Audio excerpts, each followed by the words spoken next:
मैं रामकृष्ण को ईश्वर नहीं मानूंगा और ना ही कभी उनकी पूजा करूंगा। मैं गौरी गणपति किसी भी हिंदू देवी देवता को ईश्वर नहीं मानूंगा और ना ही कभी उनकी पूजा करूंगा।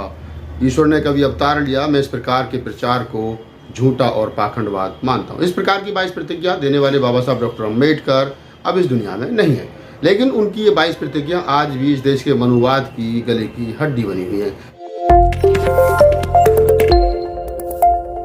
नमस्कार, मैं राहुल नागपाल और आप देख रहे हैं हमारा यूट्यूब चैनल बोल 85। बाबा साहब डॉक्टर अम्बेडकर का 14 अक्टूबर 1956 को धम्म जब उन्होंने अपनाया था नागपुर की दीक्षा भूमि पर, तो उस समय उन्होंने ये 22 प्रतिज्ञाएं दोहराई थी। उससे पहले बाबा साहब डॉक्टर अम्बेडकर ने लगभग 30 साल पहले एक बात कही थी कि मैं हिंदू धर्म में पैदा हुआ, मेरे बस की बात नहीं थी, लेकिन मैं हिंदू धर्म में मरूंगा नहीं, ये मेरे बस की बात है। उसी बात को साकार करते हुए उन्होंने 14 अक्टूबर 1956 को नागपुर में, जिसको आज हम दीक्षा भूमि के नाम से जानते हैं, वहाँ पर अपने 5-6 लाख अनुयायियों के साथ में हिंदू धर्म को त्याग करके बौद्ध धर्म अपना लिया। और बाबा साहब ने कहा था कि मुझे ऐसा लग रहा है कि मेरा नया जन्म हो रहा है। आज वही बाबा साहब जो पूरी जिंदगी भर हिंदू धर्म से टकराते रहे और हिंदू धर्म की बुराइयों को पहले तो वो दूर करने में लगे रहे, जब उनको लगभग मालूम हुआ कि इन बुराइयों को हम दूर नहीं कर सकते हैं, तो फिर उन्होंने उसी हिंदू धर्म को त्याग करके बौद्ध धर्म अपना लिया और हिंदू धर्म की सारी बुराइयों को और हिंदू धर्म को छोड़ दिया। आज बाबा साहब डॉक्टर अम्बेडकर की डेथ के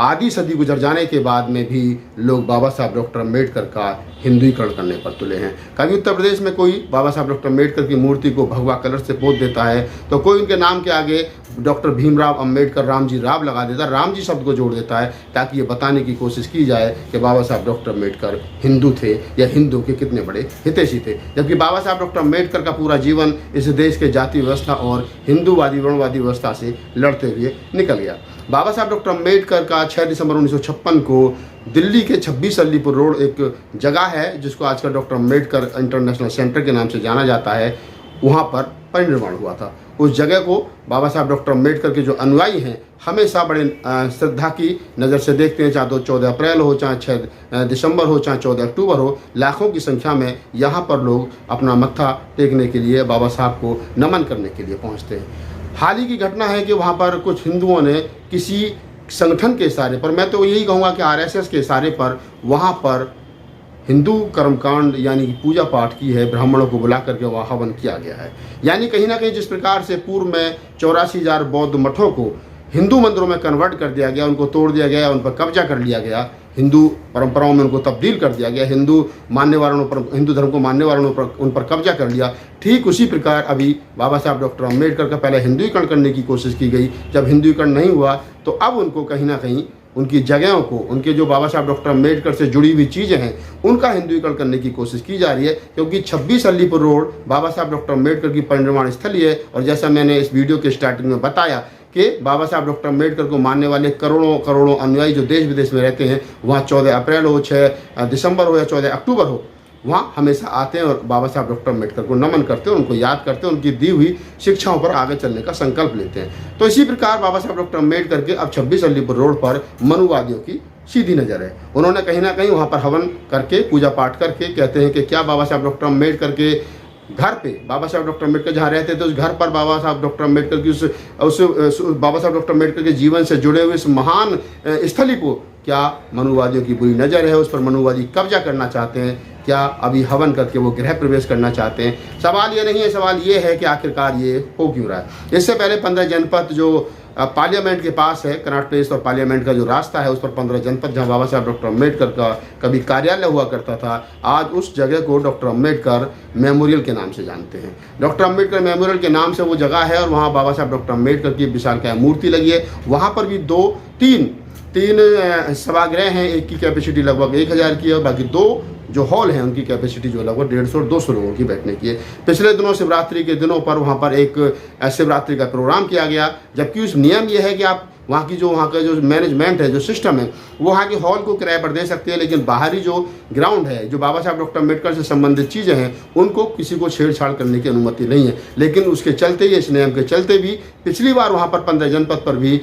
शिवरात्रि के मौके पर बाबा साहब डॉक्टर अम्बेडकर की मूर्ति के आसपास तमाम शिवलिंग लगाए गए, वहाँ पूजा पाठ की गई, मेन एंट्री पर घंटे और घंटियाँ लटकाए गए और कहीं ना कहीं वहाँ पर बाबा साहब डॉक्टर अम्बेडकर की विचारधारा के साथ में छेड़छाड़ की गई और बाबा साहब डॉक्टर अम्बेडकर का हिंदुईकरण करने की कोशिश की। उस समय भी अम्बेडकरवादी सतर्क होकर के और जो आयोजक था उसके खिलाफ वहाँ पर FIR दर्ज कराने का काम किया था। और आज जो कल घटना हुई है, उस कल वाली घटना में 26 अलीपुर, जिसका जिक्र मैंने इस वीडियो में किया है, वहाँ पर भी तमाम अम्बेडकरवादियों ने इकट्ठा होकर के सरकार और सिस्टम के और जिन लोगों ने पूजा पाठ किए, जिन लोगों के इशारे पर पूजा पाठ किए, उसकी जांच के लिए उन्होंने लिखित रूप में कंप्लेंट दी है और जो पुजारी वहाँ पकड़ा गया था उसको पुलिस के हवाले कर दिया गया है।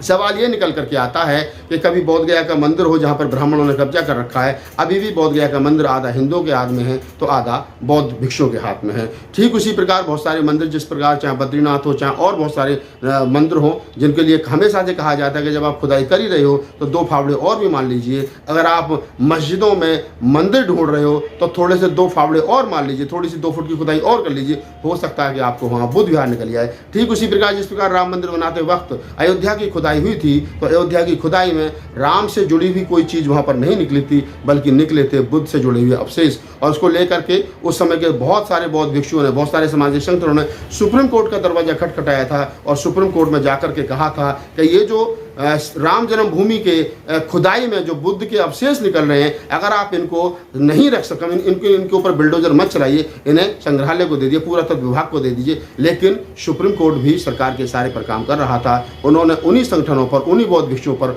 उल्टा 1-1 लाख रुपए का जुर्माना लगाते हुए कहा था कि ऐसा लगता है तुम्हारे पास विदेशों से फंडिंग हो रही है। आप समझ लीजिए, आप उस दौर में सफ़र कर रहे हैं कि जब सुप्रीम कोर्ट भी आपके खिलाफ है, जब इस देश की सरकारें आपके खिलाफ है, इस देश का सिस्टम आपके खिलाफ है। वो बुद्ध को कभी हिंदू धर्म के विष्णु का 9वां अवतार बता देते हैं, कभी बाबा साहब डॉक्टर अम्बेडकर को हिंदू धर्म का बहुत बड़ा पूरक बता देते हैं। बाबा साहब डॉक्टर अम्बेडकर का हिंदुईकरण करने की कोशिश की जा रही है, बुद्ध का हिंदुईकरण करने की कोशिश की जा रही है, रविदास जी का हिंदुईकरण कर दिया गया है, कबीर को हिंदू धर्म से जोड़ करके देखा जाता है। लेकिन ये धन्य है हमारे महापुरुष जो इस दुनिया में तो आए, लेकिन उनके जाने के बाद में 2500 साल बुद्ध को गए हुए होंगे और लगभग 70 साल बाबा साहब डॉक्टर अम्बेडकर को गए हुए होंगे और 600 से ज़्यादा साल जो है वो कबीर साहब को गए हुए होंगे। आज तक इन लोगों का हिंदुईकरण अगर नहीं हुआ है तो वो सिर्फ इसीलिए नहीं हुआ है कि उनके विचार कभी भी समझौतावादी नहीं थे, उनके विचार स्पष्ट थे और वो इस देश में पाखंड और गैर बराबरी और असमानता के खिलाफ थे। यही कारण है कि आज तक ये लोग ना तो बुद्ध का हिंदुईकरण कर पाए, ना कबीर का कर पाए, ना नानक का कर पाएँ, न बाबा साहब डॉक्टर अम्बेडकर का कर पाएंगे। लेकिन इनका प्रयास है, ये करते रहेंगे। जब ये काम कोई करते हैं, जब जिस काम में लगते हैं, जब उसको अपनी तरीके से नहीं काबिज कर पाते हैं तो फिर उस पर कब्जा करने की कोशिश की जाती है। और ये हमेशा से रहा है संस्कृति में कि आप जिन चीज़ों को अपने मन मुताबिक उनको बदल नहीं सकते हो तो फिर उन पर कब्जा करिए, तोड़ फोड़ करिए और फिर अपने तरीके से उन पर कब्जा कर लीजिए। जैसे पिछले दिनों में, पिछले सालों में, सैकड़ों साल पहले बुद्ध मठों पर कब्जा किया गया था। इस वीडियो को बनाने का उद्देश्य सिर्फ इतना ही था कि ताकि इस देश के अम्बेडकरवादियों को ये पता चल जाए कि आप उस दौर में सफ़र कर रहे हैं जिस दौर में सरकार, सिस्टम और कोर्ट आपके खिलाफ है और बाबा साहब डॉक्टर अम्बेडकर का हिंदुईकरण करने की कोशिश की जा रही है। तो जग जाइए, अच्छा रहेगा, क्योंकि समय आपके खिलाफ है। जगते रहोगे तो फिर मैं बोलता रहूँगा और आप सुनते रहोगे, और अगर आप भी सोगे तो फिर मैं भी किसको सुनाऊंगा। धन्यवाद। अगर आपको हमारा वीडियो अच्छे लगे तो हमें अपनी राय जरूर दीजिए, हम कोशिश करेंगे आपके सवालों का जवाब।